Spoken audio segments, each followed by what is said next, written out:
Balaam said, "Build me 7 altars here, and prepare 7 bulls and 7 rams for me." So Balak did as Balaam said, and the 2 of them offered a bull and a ram on each altar. Then Balaam said to Balak, the prophet says to the king, "Stay here beside your offering while I go aside. Perhaps the Lord will come to meet with me. Whatever he reveals to me, I will tell you." And he went off to a barren height.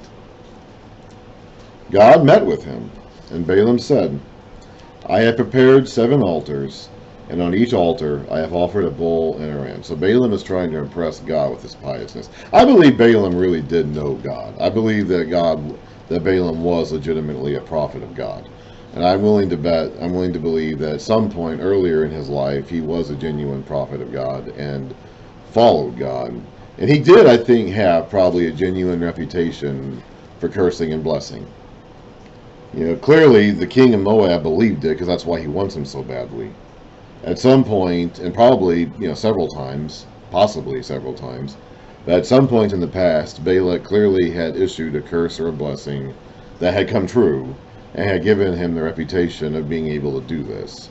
He probably did it in the name of God, the real God.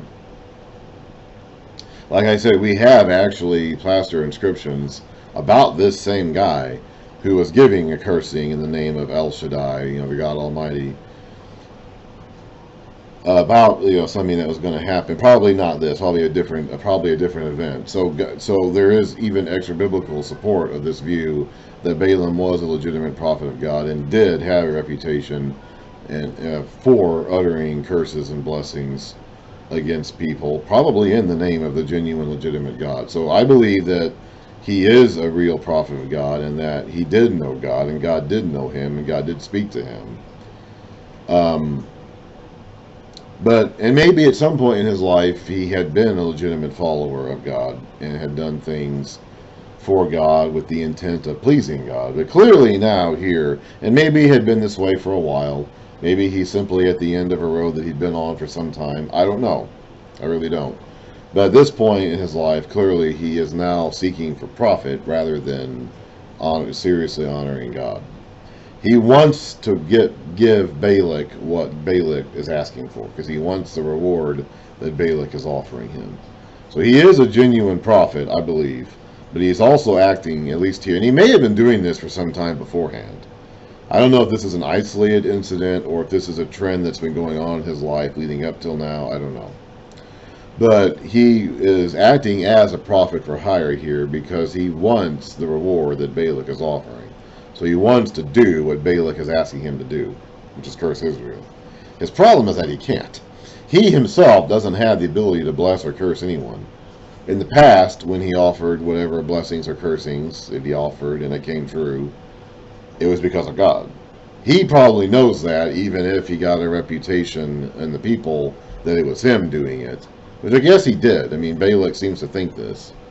So Balaam presumably allowed people to get the idea that it was him doing it. It was him, issuing the blessings and the cursings and making them come true. So he became a prophet for hire. But I'm willing to believe that he was a genuine prophet of God, and at some point in his life probably did legitimately honor this God.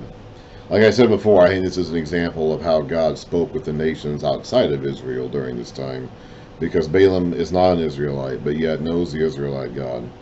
And the people around him know he has a reputation for doing this. But he has allowed this to become something that he does for hire and for profit. Like I said, we find in the New Testament, he loved the wages of wickedness. He erred for the sake of profit. He wanted to give Balak what Balak was asking for, but he couldn't do it, because his curses and blessings didn't come from his own mouth, they came from God. The Lord put a message in Balaam's mouth and said, "Go back to Balak and give him this message." So he went back to him, and found him standing beside his offering with all the princes of Moab. Then Balaam uttered his oracle. So here it is. Here's the message God put in Balaam's mouth to speak. "Balak brought me from Aram." Now, one reason, Aram is often associated with Syria, so that's north of Israel. So he could be north of here somewhere. I'm not sure where along the river he may have been, but apparently he was from somewhere. Assuming this Aram is the same Aram that we're going to be mentioning later on, which equates to modern-day Syria, which is north of Israel, which I'm assuming it is, although it may not be. He's apparently somewhere north of here. He's from there. Balak brought me from Aram, the king of Moab, from the eastern mountains. So he's somewhere from the eastern mountains, apparently. Come, he said. Curse Jacob for me. Come, denounce Israel. How can I curse those whom God has not cursed? How can I denounce those whom the Lord has not denounced? From the rocky peaks I see them. From the heights I view them.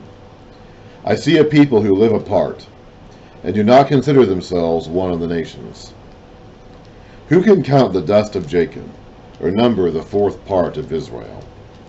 Let me die the death of the righteous, and let my end be like theirs.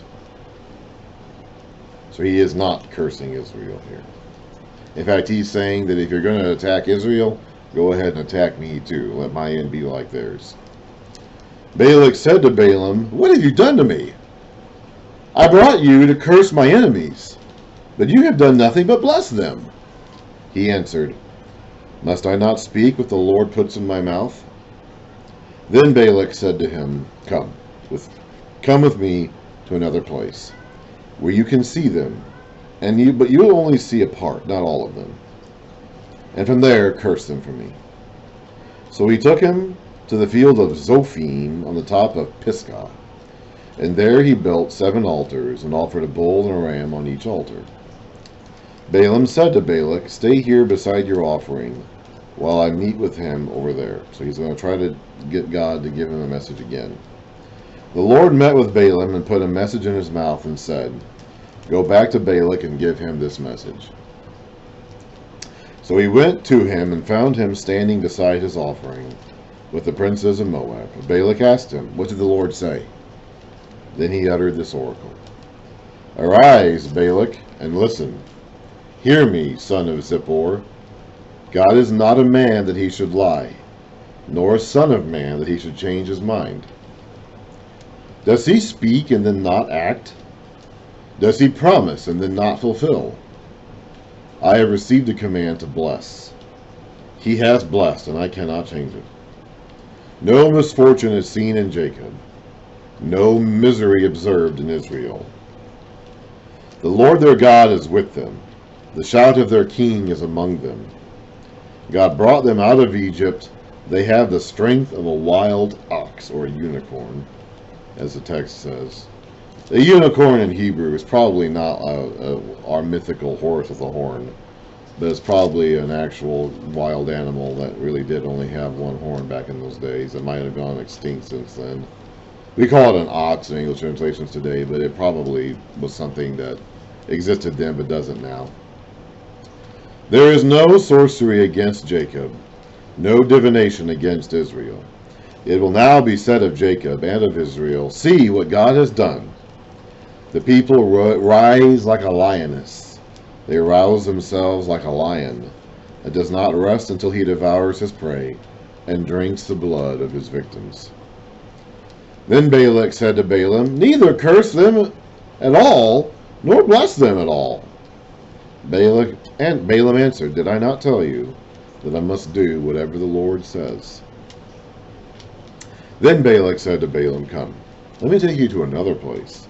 Perhaps it will please God to let you curse them for me from there. And Balak took Balaam to the top of Peor, overlooking the wasteland. Balaam said, build me 7 altars here, and prepare 7 bulls and 7 rams for me. Balak did as Balaam had said, and offered a bull and a ram on each altar. Now, when Balaam saw that it pleased the Lord to bless Israel, he did not resort to sorcery, as at other times, but turned his face toward the desert. So apparently when he went off to talk to God, those previous 2 times, he was engaging in some divination practices or something. Here he's not even doing that. When Balaam looked out and saw Israel encamped tribe by tribe, the Spirit of God came upon him, And he uttered this oracle. The oracle of Balaam, son of Beor. The oracle of one whose eye sees clearly. The oracle of one who hears the words of God, who sees a vision from the Almighty, the Shaddai, who falls prostrate and whose eyes are opened. His eyes were closed earlier, but now they're open. How beautiful are your tents, O Jacob, your dwelling places, O Israel.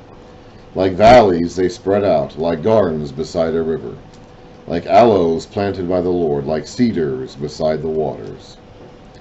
Water will flow from their buckets, their seed will have abundant water. Their king will be greater than Agag, that's some other king.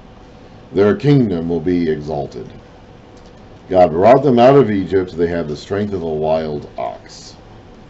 They devour hostile nations and break their bones in pieces. With their arrows they pierce them. Like a lion they crouch and lie down, like a lioness who dares to rouse them. May those who bless you be blessed, and those who curse you be cursed. That goes all the way back to Abraham, back in Genesis 12.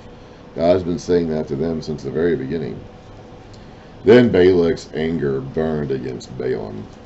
He struck his hands together and said to him, I summoned you to curse my enemies, but you have blessed them these 3 times. Now leave at once and go home. I said I would reward you handsomely, but the Lord has kept you from being rewarded, so he's not going to be rewarded. But he wants that reward.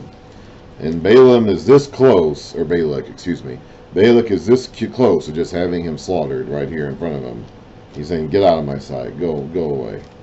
Balaam answered Balak, did I not tell the messengers you sent me? Even if Balak gave me his palace filled with silver and gold, I could not do anything of my own accord, good or bad, to go beyond the command of the Lord, and I must say only what the Lord says. Now I am going back to my people. But come, let me warn you of what this people will do to your people in days to come. So another oracle, a 4th prophecy. Then he uttered this oracle. The oracle of Balaam, son of Beor. The oracle of one whose eye sees clearly. The oracle of one who hears the words of God, who has knowledge in the Most High, who sees a vision from the Almighty, who falls prostrate and whose eyes are opened. I see him, but not now. I behold him, but not near. A star will come out of Jacob. A scepter will rise out of Israel. He will crush the foreheads of Moab, the skulls of all the sons of Sheth.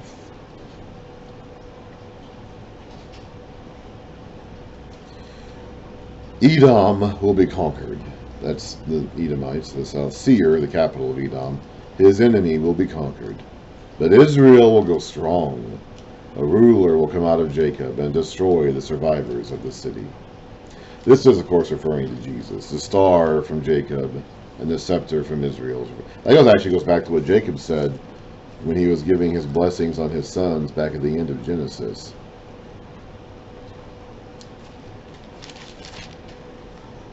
When he talks to Judah, he says, you are a lion's cub, O Judah, you return from the prey, my son. Blah, blah, blah. The scepter will not depart from Judah, nor the ruler's staff from between his feet, until he comes to whom it belongs, and the obedience of the nations is his. There's another reference to that scepter. You know, the king's scepter back then, the kings had scepters.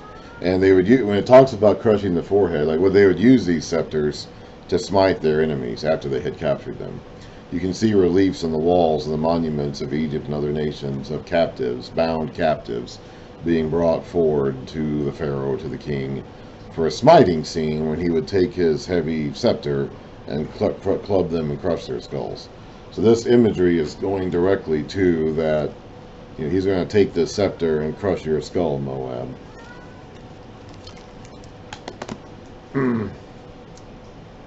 Now, Jesus, of course, did not end up being a king that defeated his enemies through violence, not during his days on earth. And that, of course, is what the Israelites wanted him to do. At that point in time, they really didn't have to worry about the Moabites anymore, but they were bothered by the Romans. So whether it's Moabites, Edomites, Ammonites, Midianites, Persians, Greeks, and Romans in later days, or whoever, you know, the scepter of Israel will ultimately defeat his enemies. He won't actually do it by force, though. But there will come a point in time when there will be one kingdom left and all the others will fade away. Then Balaam saw Amalek and uttered this oracle. So now the Amalekites are still around somewhere.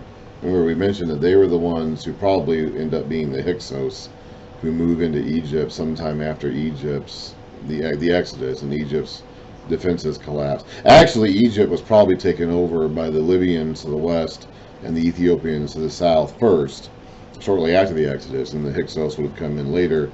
So there are still some Amalekites left in this area, which Balaam now sees. And Balaam saw Amalek and uttered this oracle. Amalek was first among the nations, but he will come to ruin at last. That happens in the days of Saul and David. Then he saw the Kenites and uttered this oracle. Your dwelling place is secure. Your nest is set in a rock. Yet you Kenites will be destroyed when Asher takes you captive. Then he uttered this oracle. Ah, who can live when God does this? Ships will come from the shores of Kittim. They will subdue Asher and Eber, but they too will come to ruin. Then Balaam got up and returned home, and Balak went his own way.